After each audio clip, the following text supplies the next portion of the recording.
നവീൻ ബാബുവിന്റെ മരണത്തിൽ സിബിഐ അന്വേഷണം വേണ്ടെന്ന് ഹൈക്കോടതി. കൊലപാതക സംശയം ഉൾപ്പെടെയുള്ള കുടുംബത്തിന്റെ ആരോപണങ്ങൾ കൂടി പ്രത്യേക സംഘം അന്വേഷിക്കണമെന്നും കോടതി. കേസ് അന്വേഷണത്തിന്റെ മേൽനോട്ട ചുമതല കണ്ണൂർ ഡിഐജി വഹിക്കണമെന്നും കോടതി ഉത്തരവിട്ടു. കുടുംബത്തിന്റെ ഹർജി തീർപ്പാക്കിയാണ് ഹൈക്കോടതിയുടെ ഉത്തരവ്. അതേസമയം അപ്പീൽ നൽകുമെന്ന് നവീൻ ബാബുവിന്റെ കുടുംബവും പറഞ്ഞു.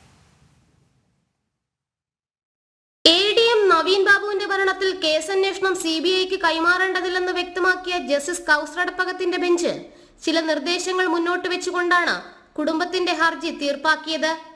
നവീൻ ബാബുവിനെ കൊന്നു കെട്ടിത്തൂക്കിയതാണോ എന്ന സംശയം കുടുംബം ഉന്നയിച്ചിരുന്നു. ഇതടക്കമുള്ള ആക്ഷേപങ്ങൾ പ്രത്യേക സംഘം അന്വേഷിക്കണം.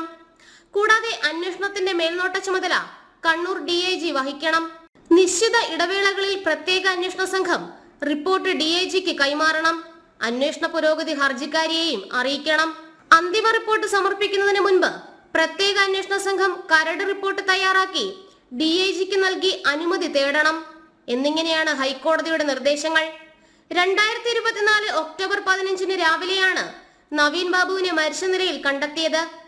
അന്വേഷണത്തിനായി പ്രത്യേക സംഘത്തെ നിയോഗിച്ചെങ്കിലും സിബിഐ അന്വേഷണം വേണമെന്നായിരുന്നു ഭാര്യ മഞ്ജുഷയുടെ ഹർജിയിലെ ആവശ്യം. അന്വേഷണം അട്ടിമറിക്കപ്പെടുന്നുവെന്നും ഉന്നത രാഷ്ട്രീയ സ്വാധീനമുള്ള പ്രതിയായ പി ദിവ്യയ്ക്ക് വ്യാജ തെളിവുകൾ ഉണ്ടാക്കാൻ അന്വേഷണ സംഘം അവസരം നൽകുന്നുവെന്നും ഹർജിയിൽ ആരോപണമുണ്ടായിരുന്നു. കോടതി നിർദ്ദേശിച്ചാൽ അന്വേഷണം ഏറ്റെടുക്കാൻ തയ്യാറാണെന്നായിരുന്നു സിബിഐയുടെ നിലപാട്. പ്രത്യേക സംഘത്തിന്റെ അന്വേഷണം ശരിയായ ദിശയിലാണെന്നായിരുന്നു സംസ്ഥാന സർക്കാരിന്റെ വാദം. അതിനിടെ സിബിഐ അന്വേഷണം എന്ന ആവശ്യത്തിൽ നിന്നും പിന്നോട്ടില്ലെന്ന് നവീൻ ബാബുവിന്റെ ഭാര്യ മഞ്ജുഷ പ്രതികരിച്ചു. ഉദ്ദേശിക്കുന്നില്ല, ഏതറ്റം വരെ മുമ്പോട്ട് പോകാൻ തന്നെ ഉദ്ദേശിക്കുന്നത്. തൃപ്തി ഇല്ലാത്തത് കൊണ്ടാണ് ഹൈക്കോടതിയിൽ ഞാൻ ഹർജി സമർപ്പിച്ചത്. ഉത്തരവ് വന്നിരിക്കുന്ന ഹൈക്കോടതി കൃത്യമായിട്ട് പരിഗണിക്കാത്തത് കൊണ്ടാണല്ലോ ഇങ്ങനെ ഒരു ഉത്തരവ് വന്നത്. ഇനി ഞങ്ങൾ അപ്പീലുമായിട്ട് മുമ്പോട്ട് പോകും. തൃപ്തികരമല്ല, അങ്ങനെ തന്നെ നിലനിൽക്കുന്നു സംശയങ്ങൾ. എന്തായാലും പിന്നോട്ട് മാറാൻ ഞാൻ തീരുമാനിച്ചിട്ടില്ല, മുമ്പോട്ട് തന്നെ പോകാൻ തന്നെ തീരുമാനിച്ചിട്ടുണ്ട്. ജനം, കൊച്ചി.